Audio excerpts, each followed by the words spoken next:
Tamam.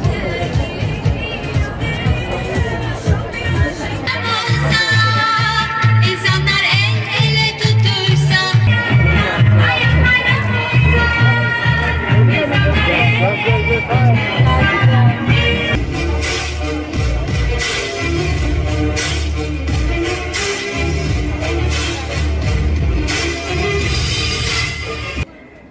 Büyükşehir Belediyesi Kent Konseyi ailesini, gençleri ve çocukları sevgi ve saygıyla selamlıyorum. Hoş geldiniz diyorum. Dünyayı incelediğiniz zaman, Avrupa'ya baktığınız zaman ben Hollanda'ya gittiğimde en büyük sorunun bisiklet değil, bisiklet kullanma değil, bisiklet otoparkı üzerine projeler üretildiğini gördüm. O kadar çok bisiklet kullanılıyor ki.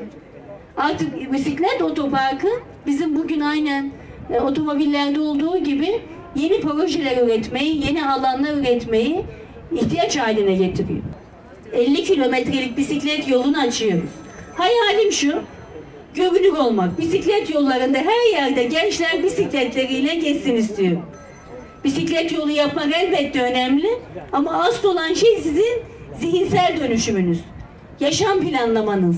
Sabahleyin kalktığınız zaman hangi ulaşım aracıyla nereye gideceğim sorusuna bisikletin de çok ciddi alternatif olmasını sağlamamız lazım.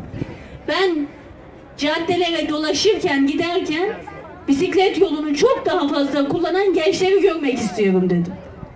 Gençlik Meclisi Başkanımızla ve Genel Sekreterimizle bunu konuştuğumuz zaman bunu da bir kampanyaya çevirelim.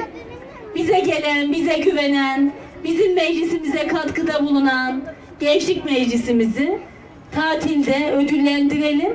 Onlara bu küçük dokunuşlarla bu güzel hedefimize ulaşalım istedik.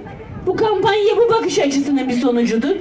Ben geldiğiniz için, meclisimize verdiğiniz katkı için hepinize çok teşekkür ediyorum.